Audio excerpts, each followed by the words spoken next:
almost midnight. Do you know what that means? No?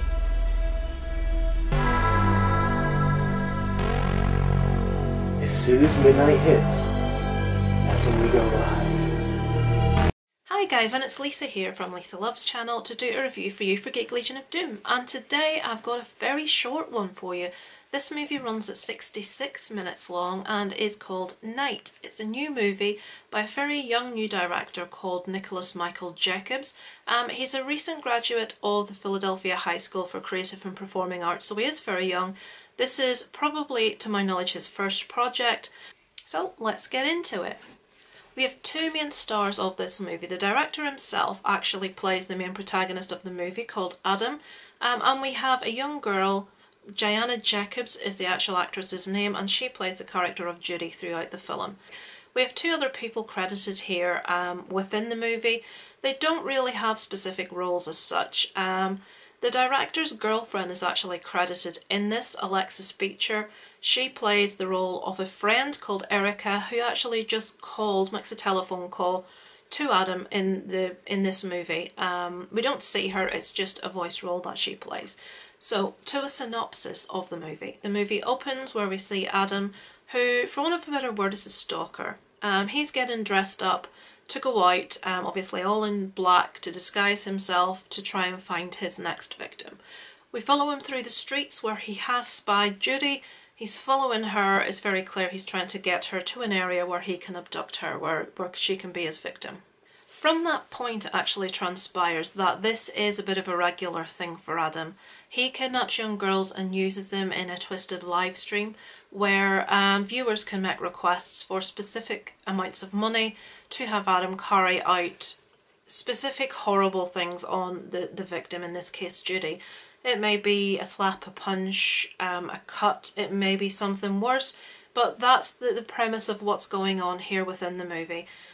This movie is, for the most part, when we get to the point of Judy being kidnapped and being kept in the room during the live stream, it is all shot on a static camera, still no other movement, it just focuses on Judy in the chair. We don't have any close-ups, we don't have any different angles, this is what we have. So what did I think of the movie? Well, what I will say, what I'll kick off with is, this is obviously a very young new director. The start of this movie where Adam is following Judy through the streets, I thought was really well done. It feels very intimidating, it feels very claustrophobic. It does really give you that impression as to what it would actually feel like. You feel a genuine fear, a genuine concern for the young girl, that you know what's going to happen, and you're watching this play out, and it does feel quite real the way it's filmed. It does have that found footage style, and I like that. I did like the movie to the point that Judy is kidnapped.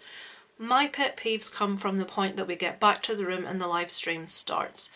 I would like to have seen, because most of this movie is set in this room and it's the camera trained on Judy, I would like to have actually seen some shots of the computer screen with the conversation from the viewers and what they're writing and what they're requesting.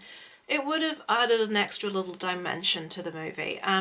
This is quite possibly an experimental style that the director is trying, so that's maybe why he didn't do this. He wanted it to be like pared down to a very basic idea and basic premise.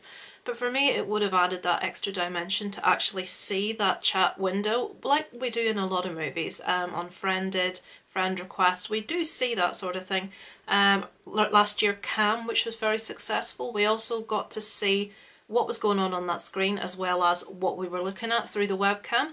Another thing which I felt the movie struggled with is I didn't feel enough of an empathy with Judy as a victim, because we didn't really get close enough to her to see the facial expressions, to see the emotion.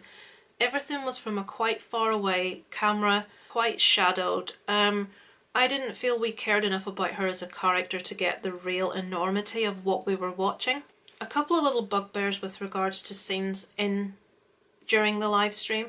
We have someone request for him to maybe rough her up or punch her. We don't know exactly what's been asked because we don't see. And there are scenes where he has his back to the camera. We never see Adam's face, we just see his back to the camera. He's blocking out Judy, so all you can see is his back, and he is punching or hitting Judy. there are cuts in this where you can tell that it has been cut and sort of like pieced together, because there hasn't been a straightforward follow that scene through from start to end, and that was distracting to me. I would have liked to have seen that specific scene be played through completely without any cuts. There is a scene where someone requests that he cut Judy with a knife, and this to me is where probably I struggled the most. The cuts that are inflicted are very unrealistic. We get a faint red line where he has run the knife. There is no dripping blood, there is no running blood, there is no blood of any magnitude. It's just a faint red line, which doesn't happen when you're cutting someone on a live. You're obviously not going to do a little scratch. It just didn't ring true to me. It wouldn't have been difficult to actually get a bit of blood in there for it to look realistic, for us to add a bit of the enormity of what was happening, but it was all very, very tame. And the other thing I would say, there is a scene within this with a knife, not a cutting knife, with a knife that stabs. I'm not going to go into like full details of how and what and why, but those knives where you stab and the blade is retractable and there's a springy sound when that happens. I'm sure anybody that has seen a retractable knife will know what I mean. And in a scene where there is stabbing, there is that springy retractable blade sound that completely took me out of the moment. It didn't have the correct sound effect that a stab should have. And as someone that's watched an awful lot of horrors, and I'm sure most people that will watch this movie are experienced in horror, we do know what a stab should sound like. That maybe sounds picky, but to me, if it sounds like a child's toy or a prop, it's going to take me out of the moment. After that scene, the knife is dropped on the ground, and again, it sounds like a plastic child's toy when it's dropped. That's all I think I'll put in the way of bugbears.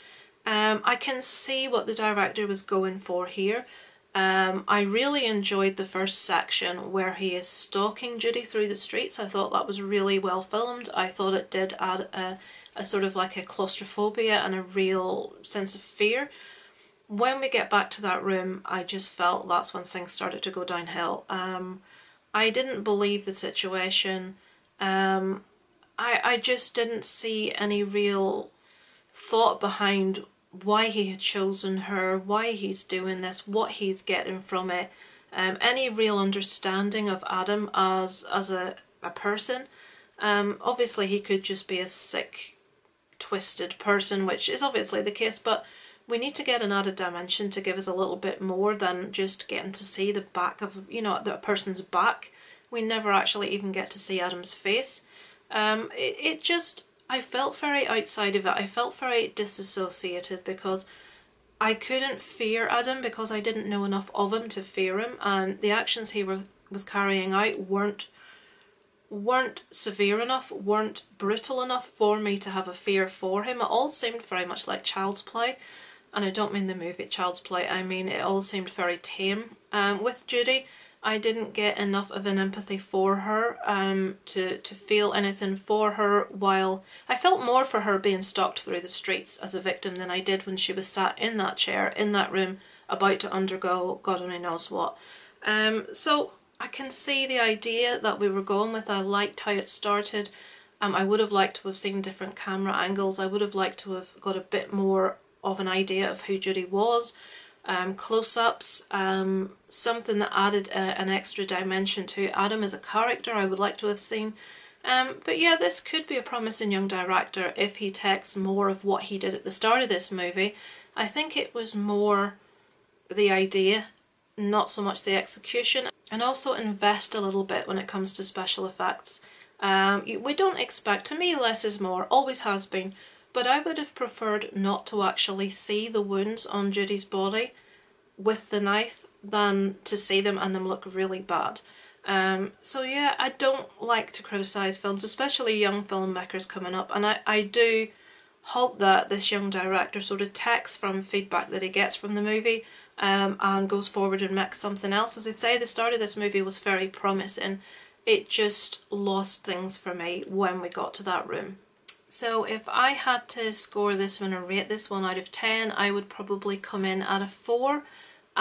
It's It's something I watched because I was reviewing it. It's something I probably wouldn't have watched in its entirety had I just flipped on the TV and there it was. So if you're a fan of horror movies and you want to see something new from a new director, check this out. You won't come away from this feeling that was absolutely terrible, I wish I hadn't wasted my time, which is the case with an awful lot of like movies by established directors nowadays. So the fact that I didn't come away from it thinking, oh my god, I've just wasted an hour of my life watching that, I came away from it just feeling disappointed that a director that initially appeared to look promising lost it in the second half of the movie. So I will be interested to see anything else that he comes out with.